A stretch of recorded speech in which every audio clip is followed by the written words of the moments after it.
What a night at the Bernabeu. Arsenal are through to the semi-finals of the Champions League, their first semi-final of the Champions League since 2009. But can they go all the way this time? Well, they've disposed of the European champions, Real Madrid, before the quarter-final first leg. I don't think many gave Arsenal much of a chance, but they absolutely obliterated them 3-0 at the Emirates and completed the job here tonight with a 2-1 win.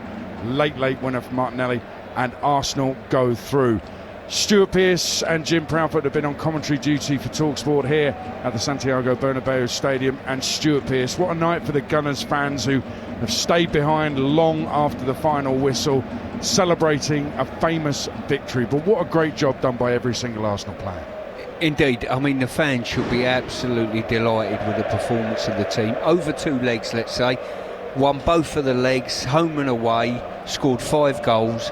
But the level of professionalism and confidence that Arsenal portrayed today, I thought was absolutely outstanding from all their players. They never really had to sustain long periods of pressure from Real Madrid because they didn't allow Real Madrid a foothold in the game. We'll give the referee some credit as well because he didn't fall for any nonsense. Thought he refereed it straightforward. You could question one or two of the decisions, but I don't think there were any glaring errors. A couple of penalties in the first half. There was a long VAR check as well, but overall I don't think he favoured one over the other. You can't blame the referee if you're a Real Madrid player or a fan. And Jim Proudfoot, and maybe it surprised one or two, not just how good Arsenal were, how organised they were, how efficient they were, but also how poor I thought Real Madrid were tonight. Yeah, and I hold my hands up. I was one of those. I didn't necessarily think the Real Madrid were going to be able to turn this over tonight, but I did think they would make a much better fist of it. I didn't see that Arsenal would be able to manage the game as effectively as they did. Even after the first leg, I thought that there would be a significant Real response tonight. And there wasn't. And that wasn't just down to Real. That was down to Arsenal. Denied them the opportunities to have that. And they were always an omnipresent threat on the counter-attack, which kept Real honest. And, yeah, I'm happy to say that I didn't think that Arsenal necessarily had that in them to be able to win as comfortably and comprehensively as they did. You're surprised about Real Madrid and their lack of quality? We'll talk more about Arsenal in a minute, but just on Real Madrid, they seem to have gone out without a whimper, really. I expected them to be a little bit more forceful, especially in this game here tonight, you know what I mean, in front of their own fans. The fans were sensational, make no mistake, leading into the game. They set a platform for their team to deliver a performance. They couldn't do it though, and listen, every time they got into the wide areas just down here behind us and put the ball in the box, there was an Arsenal shirt got on the end of, or an Arsenal boot or an Arsenal head got on the end of absolutely every cross that come in the box, and that's what probably tipped the scales in their favour. Something different about Arsenal, and I'll tell you what it is. I've thought about this tonight, something very, very different. David Raya's booked in the first half, and you're thinking, oh, could that be a problem? It's not a problem in the end. Bukayo Saka, he has a penalty saved, and everybody's thinking, oh, they're going to go under with the noise of the Bernabeu. They didn't. They've got some stomach for the fight now, Arsenal. They've got some professionalism. They don't go under easily. They're a side to be reckoned with, Stuart. They certainly are. I mean, you've even got kids like Lewis Skelly coming in, you know, very, very lightly raced as a professional footballer. He's out there tonight against Real Madrid. Magnificent performance. You know, Timber on the other side. Once again, Martinelli. He's not someone that really catches my eye. I thought he was outstanding tonight. And more importantly, and Jim, I'm sure will back this up, Saka coming back to full fitness at the right time.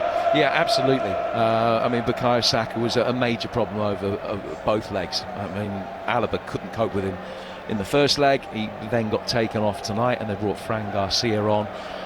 Saka caused problems, and credit to him the way that he took his goal after that penalty miss. Now, okay, if he'd missed the penalty and had been 1-0 on aggregate or 0-0, it might have been slightly different, I suppose, but you'd never look at anything that happened from the moment he missed his penalty and even know that it had happened. It didn't appear to be weighing heavily on his shoulders at all. This is also an Arsenal side that now has genuine leadership, where perhaps it didn't in the past. There was a moment where Thomas Partey got himself booked in a daft altercation with Rudiger, and that means he'll be suspended for the first leg of the semi-final against PSG.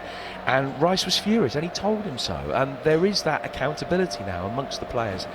out on the pitch, which hasn't always been there. I think the other thing that needs to be pointed out, this isn't Arsenal's strongest team. You look at the injuries they've got. No Gabriel. You said at the beginning of the season that they'd be in a Champions League quarter-final away to Real Madrid, and the back four would be the back four that played tonight, with Kivior alongside Saliba, with Timber one side, with Miles Lewis-Skelly, who you remember didn't even play a first-team game until September. You say, well, that could be carnage. Not at all. That was one of the most composed defensive performances you could ever wish to see here from any visiting team that there's been for a long time. Now, it's not a vintage Real Madrid side, we've said that. It's the 6th time they've been beaten in the Champions League this season, but that shouldn't denigrate from the ecstasy that Arsenal fans will be feeling over this result, because it's thoroughly merited. Jim mentioned Declan Rice there in the leadership. There's been a lot of quality from him. It's shown in different ways over the 2 legs, Stuart. You know him well, you've coached him before, but we're talking about one of England's finest players now, aren't we?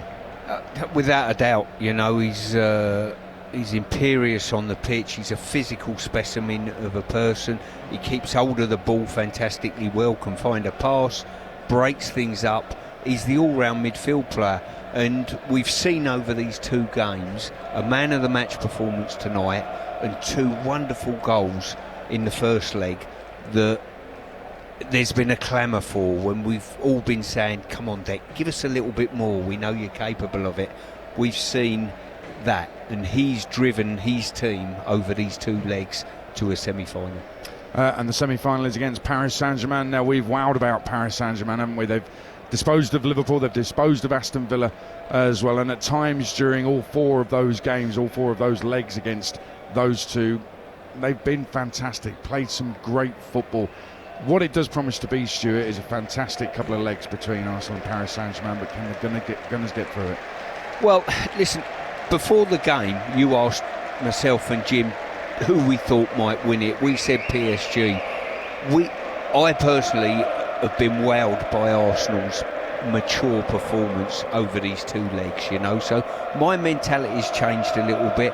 I still would say that probably PSG are slight favourites, but I tell you what, the confidence that this has given Arsenal as a football club, the management, the players, to come here and win at home as well, will stand them in really good stead in this semi, and we're in for an absolute treat. Yeah, absolutely. I think PSG will have had a look at the game tonight.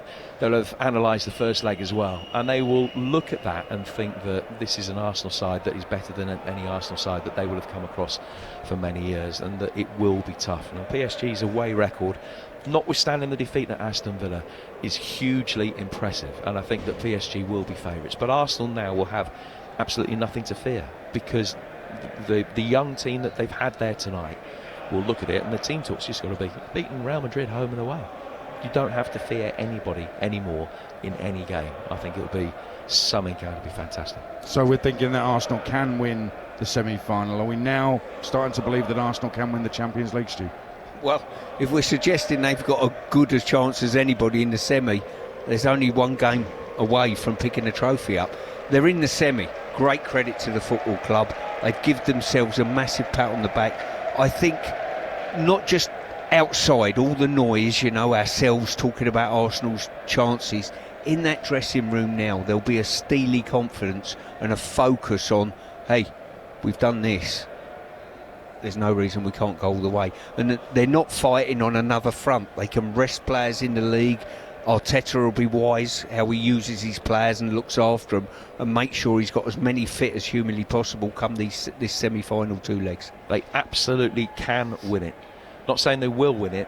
I think that all 4 sides in the semi-finals will feel that they can win it, and that could be the ingredient for an extraordinary climax of this season's competition. They could. It's Inter Milan are through. They'll take on Barcelona. It's Arsenal, Paris Saint-Germain. Of course, talkSPORT will be at both of those semi-final legs and at the final in Munich. Can Arsenal finally become European champions? We'll see you next time.